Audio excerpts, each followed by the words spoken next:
Estás escuchando Tras la Noticia con Cari Roque.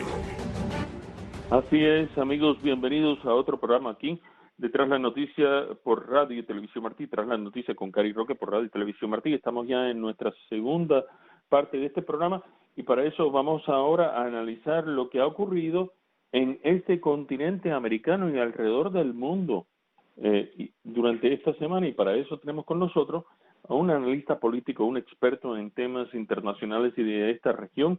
Él es el director y fundador de Patria de Martí. Él es Julio Schilling. Julio, muchas gracias por estar acá con Cari Roque y un servidor Tomás Regalado. Saludos, querido Tommy y Cari. Es un placer, como todos los viernes, estar con ustedes en esta trinchera de la libertad que es Tras la Noticia y compartiendo con el gran equipo de Radio y Televisión Martí y saludando a esa tremenda audiencia patriótica, audiencia cívica que tiene la programación entera de Radio y Televisión Martí, pero muy en particular este programa que me consta la tremenda audiencia. Quisiera comenzar por lo que está ocurriendo y lo que ocurrió en España. Indudablemente Madrid le dijo no al socialismo, pero también en este momento hay una situación en la región muy preocupante y es este viraje que ha dado Juan Guaidó pidiendo un diálogo con Nicolás Maduro, y al mismo tiempo pues se avecinan las elecciones en Perú, donde la hija de Alberto Fujimori acorta la distancia con Pedro Castillo, socialista convencido, de cara a las elecciones.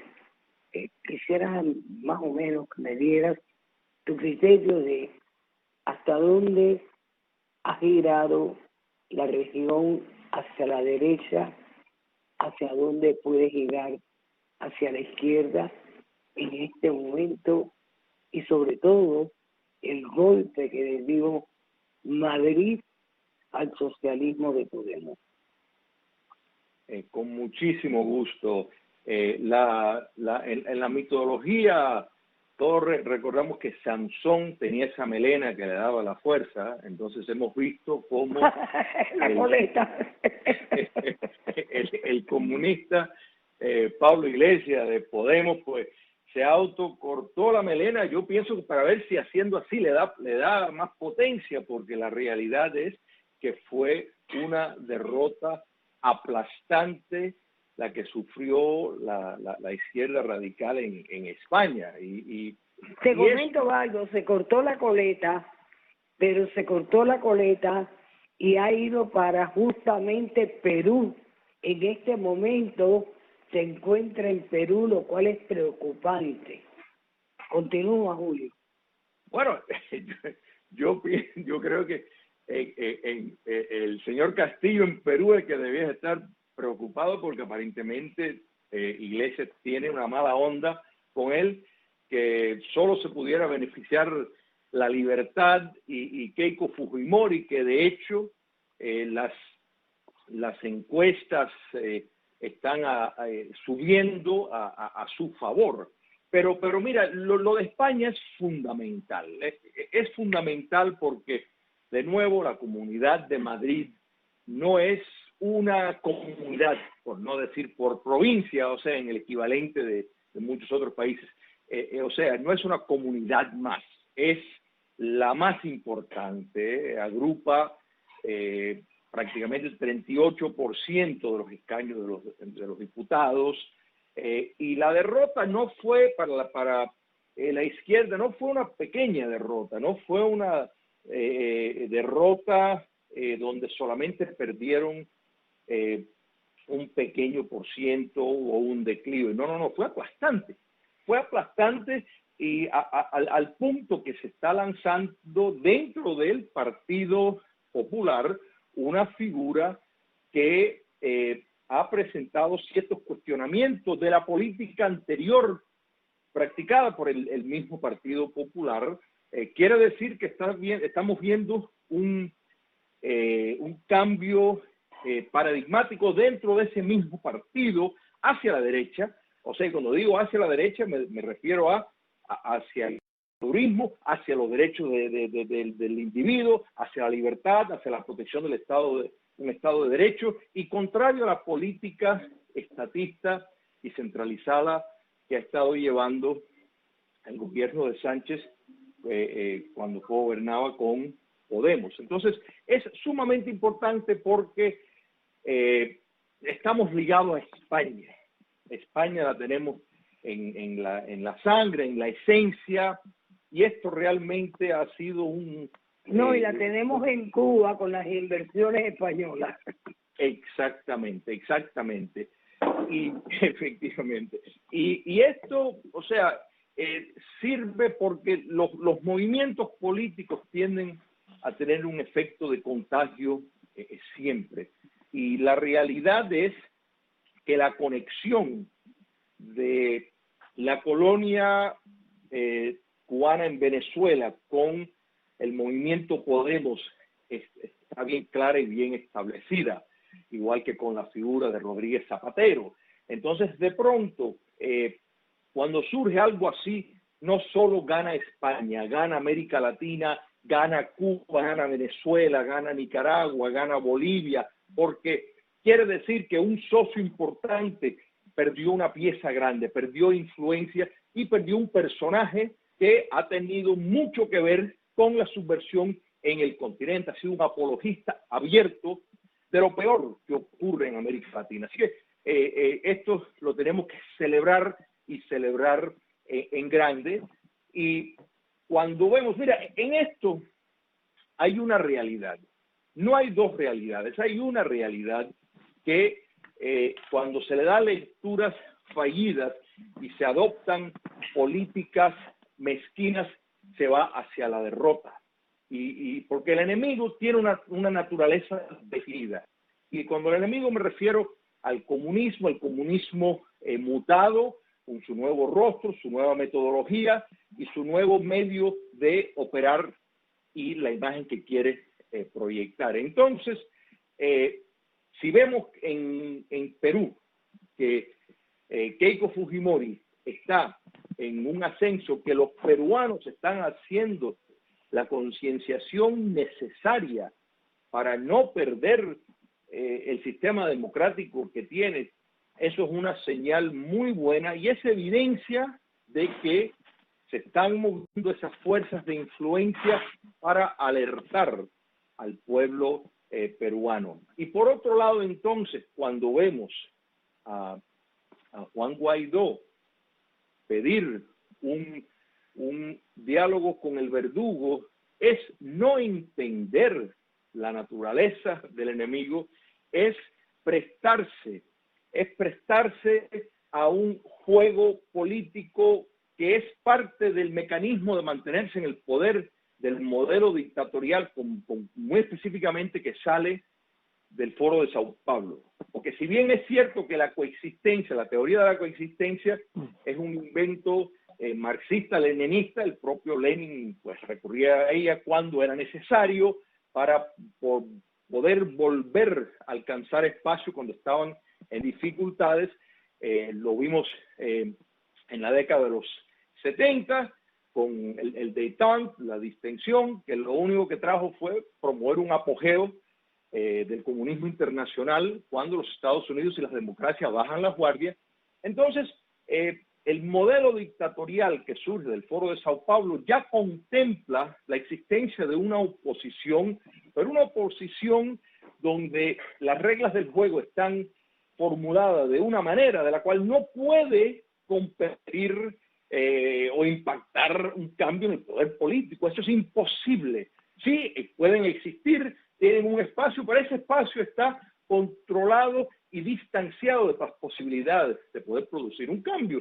Entonces, el pedir, el sentarse a dialogar con la tiranía existente en Venezuela es simple y llanamente, primero desde un punto de vista moral, en mi apreciación, traicionar la memoria de tantos venezolanos que han dado su vida por la libertad, pero también es precisamente encajar en lo que el modelo quiere, y eso es una cooptación, o sea, cooptar a toda fuerza contestataria para que dentro de un espacio tolerado para las quejas, los berrinches, determinadas posiciones contestatarias toleradas, pues puedan coexistir con la tiranía. Pero eso, mira, en China comunista hay 8 partidos políticos, pero existen, tienen espacio, realmente tienen peso. Por supuesto que no, solamente lo tiene el Partido Comunista Chino, ¿no es verdad? Sin embargo, ellos, pues, si vas a los récords, ahí hay 8 partidos políticos, pero es irrelevante. Bueno, el modelo dictatorial del Foro de Sao Paulo, de la cual se incluye Nicaragua, y vemos el mismo patrón, donde hay una oposición y en esto no estamos haciendo un cuestionamiento moral al señor Guaidó, no se trata de eso, se trata de estrategia y se trata de posición frente a una dictadura que está controlada por una potencia extranjera de dominación total, que tiene una moralidad ideológica apocalíptica que no va a ceder, que no hay una contemplación mínima para compartir espacio ni nociones de pluralidad. Eso no existe. Entonces es muy lamentable que el señor Guaidó esté expresando así cuando eso no sirve de la libertad. De mi apreciación, se perdió una gran oportunidad en Venezuela hace par de años y se empezó a perder cuando se detuvieron con conciertos para ayuda y relajaron la fuerza que había que seguir y perdieron la oportunidad de precisamente aprovechar que habían países como Brasil que estaban en conjunto con los Estados Unidos estudiando alternativas para liberar al país de la situación en que está. Cuando se rechazó esa opción por determinados sectores de la oposición venezolana, en mi apreciación se firmó una sentencia para prolongar el Día de Liberación en Venezuela. La preocupación de varias personas con quien yo he tenido la oportunidad de hablar y hasta hicieron un estilo de chiste comparando a lo que ocurrió y lo que ha ocurrido tristemente en Nicaragua. Es que el problema, la preocupación grande ahí es que se quedan personas en estas negociaciones. Obviamente se van a pedir que personas del chavismo se queden en el poder o que vayan a elecciones o que pudieran ser 100,000 cosas que pudieran ocurrir. Y dicen, si no llaman a Alflex, ahí eso se queda estancado como ocurrió en Nicaragua. En otras palabras, si no quitan, Alflex es una compañía de eliminar cucarachas y eso y lo otro, en un chiste coloquial que hicieron aquí, pero si no eliminan esas personas que están en lo que es la cuna de ese régimen dentro de Venezuela, va a ocurrir lo que ocurrió en Nicaragua, que cuando sí se hicieron esas llamadas negociaciones, se quedaron los hermanos Ortega en ciertas posiciones, se quedaron otros en otras posiciones, y miren dónde estamos ahora en Nicaragua, ¿no? Tal cual, Tommy, me parece una analogía brillante lo del sistema de fumigación de Alflex, que realmente describe bien el problema. Y es así, y no es casualidad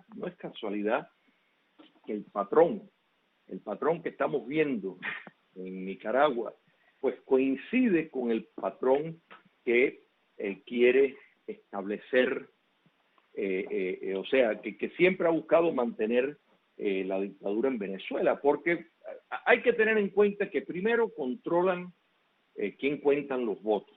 Y hacemos memoria y recordamos, Stalin dijo que lo que importaba era quién contaba los votos. Y es verdad. No es que vote, sino quién cuenta. Exactamente, quién está, exactamente. Entonces, ¿y cómo se cuentan? Y cómo se cuenta. Entonces, eso es fundamental. Segundo, controlan la rama judicial. Y cada vez que un opositor o un empresario va adquiriendo determinado carácter de receptividad popular, vienen amenazas de cargos por corrupción o cargos de algún tipo, y de pronto vemos que esa figura se echa para atrás y cae en línea. O sea que existen diferentes mecanismos. Por un lado, la asignación de fondos para que puedan convivir, y por otro lado, la amenaza o sea que está la dádiva y la espada constantemente en juego para mantener en línea. Entonces, esencialmente, cuando un opositor se sale de las riendas permitidas, o cae preso o tiene que salir hacia el exilio. No hay otra posibilidad. Lo peor de todo esto es que los demócratas pues le siguen el juego, más allá de tener palabras muy hermosas acerca de llamarlos nombres indeseables, pero con eso no se resuelve el problema. Siguen teniendo relaciones diplomáticas con ellos, siguen teniendo comercio con ellos, y le siguen dando un lugar de respeto que no se merecen, y esa equivalencia falsa es lo que les permite perdurar en el poder. Yo creo que ahora bien, Julio, pasando al tema de Colombia, ya Iván Duque pues indudablemente ha echado para atrás la medida que causó las protestas. ¿Por qué continúan las protestas en Colombia?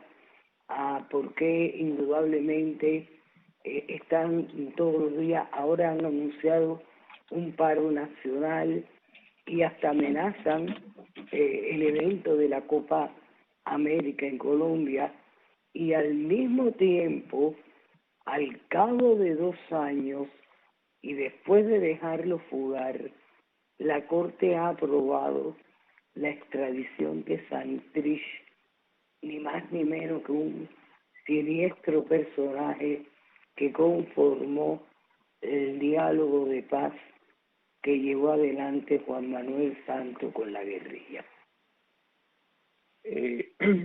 Los demócratas, una gran parte de ellos te diría desde el siglo XXI, desde que comenzó el siglo XXI sobre todo, pierden en la paz lo que ganaron en la guerra, y Colombia es un ejemplo clásico de eso. La razón por la cual vemos este movimiento para derrocar al gobierno de Duque, porque eso es exactamente lo que es en Colombia, a pesar de que echó para atrás una cuestión de que si sectores de la sociedad no con eso, bueno, para eso están las urnas. No, ya hasta incluso llegó a conversar con varios sectores para buscar una solución, y fracasó. Todo ha desembocado en un terrorismo urbano en Bogotá, principalmente en Cali. O sea, ¿qué hay detrás de todo esto? Es el poder político, simple y llanamente, es el poder político, causar una crisis en el gobierno del presidente Duque, y el gran fallo del presidente Duque es no entender esto por lo que es. O sea, una cosa es tratar desacuerdos, disgustos, desaprobaciones populares, de medidas de impuestos que se pueden tratar en la mesa de negociación. Ahí sí se va el diálogo. Pero tolerar el terrorismo urbano, no, mi amiga, eso se resuelve imponiendo el orden y acabando con la subversión. Eso es lo que hay que hacer. Entonces, el mezclar las dos cosas es un error craso. El presidente Duque tiene que ponerle fin a esta sublevación que hay en su país, si no la democracia colombiana va a desaparecer. Tenemos el modelo de Chile, que el presidente Piñera pues le dio todo, absolutamente todo, cuando esto no se trataba por las moneditas que subieron en un país altamente desarrollado, de acuerdo a todos los índices. Así que esto no tiene nada que ver con ni la atribución y la alza de impuestos en Colombia, ni de factores económicos. Esto tiene que ver con el poder político y una sublevación que desde que llegó al poder, y esto no solo empezó con Duque, hay que entender, o sea, Petro, que es el nuevo caballo de Troya de el comunismo en Colombia, pues con todo el apoyo de las FARC para establecer un frente dual, presentándolo a él como un moderado, que es una falsedad total, pues el fin es quebrar la democracia en Colombia, aludiendo que están ejerciendo la democracia, pero la democracia no se ejerce de esa manera con esos terrorismo urbano, con grupos organizados. Y la inteligencia colombiana sabe de sobra la participación de Cuba comunista en esto. O sea, no sacan al embajador castrista porque no les gusta, o sea, la manera en que se viste. O sea, tienen evidencia de sobra de su participación en el terrorismo. Cuando entonces miramos los otros factores de la participación histórica de Cuba comunista en la promoción del terrorismo marxista en Colombia, de verdad que es, y lo digo, o sea, como una apreciación personal, es una vergüenza que Colombia mantenga relaciones diplomáticas con Cuba comunista. Es quererse poco. Hay que regresar a un punto. Y yo creo que es extremadamente importante regresar a este punto, y es lo de la situación en Venezuela, porque ya se habla de que obviamente lo que ha sido causado en Colombia tiene mucho que ver con lo que está ocurriendo con el grupo de los chavistas, y también hasta, bueno, el mismo gobierno de Colombia ha enviado de regreso a Cuba a un diplomático de ellos. Todos sabemos la situación de cuáles son los roles de los diplomáticos cubanos. Eso no lo estamos negando en estos momentos. Pero sí cae lo que es esa corona de la democracia en Colombia, y en Perú también está tambaleando, aunque dices que las encuestas más recién enseñan que Fujimori está alto, pero la situación en Venezuela, si llegan a lo que es esta conversación, si llegan a todo esto, si llaman al que el CNE va a hacer estas elecciones, estamos hablando que entrando hay una fractura extremadamente reconocida dentro de esta oposición. Una fractura no solamente entre ellos mismos, sino que hay estos videos y estas conversaciones recientes de varios miembros de la oposición hablando sobre cómo estaban distribuyéndose su dinero. Yo no estoy en desacuerdo con muchas personas, aunque no vivo en el país, pero conozco muchos venezolanos, que las personas de barrio adentro, por la campaña de este régimen de Maduro, antes de Chávez, como el que lo ha hecho el de Cuba y muchos otros, que han usado el refrán de Robin Hood: quítale al rico para darle a los pobres. Y ellos tienen mucho poder, o estos son muy populares dentro del barrio adentro. Estamos hablando de que pudiera haber el problema que ocurre de nuevo, hablo de Nicaragua, que una persona como Maduro, si se postula, o un miembro del chavismo, si se postula, sale electo, ¿no? El problema, Tommy, y mira, es totalmente válido la idea de que hay que discutir de cuestiones de pobreza, cuestiones de movilidad social, problemas que tienen todos los países, pero una democracia es eso, es engorroso, es un proceso de liberación, un proceso que se decide en las urnas, pero para que se decida en las urnas, para llegar ahí tiene que haber una serie de precondiciones que faciliten determinados mecanismos de acceso a la expresión pública, un sistema electoral honrado y espacios de libertad. El tiempo se nos viene encima, pero indudablemente dentro de la situación que está ocurriendo en Colombia, y te queremos invitar para analizar este tema, está indudablemente el error que cometió Iván Duque cuando permitió que la Corte Suprema liberara a Santrich, que estaba siendo buscado, líder de la FARC, un personaje siniestro, Y desde luego, pues me gustaría, Tommy, que despidiéramos a nuestro querido Julio Schilling con la esperanza de volverlo a tener el próximo viernes para analizar también los errores que hoy por hoy paga Colombia. Así es, Cari, nos vamos con ese refrán de Julio que dijo que al final del día no es solamente el cuántos votan, sino que la persona correcta sea la persona que cuente esos votos. Julio Schilling, de nuevo, más que muchas gracias por estar con nosotros en este programa de Tras las Noticias con Cari Roque en este viernes analizando la situación en América Latina y también en Europa.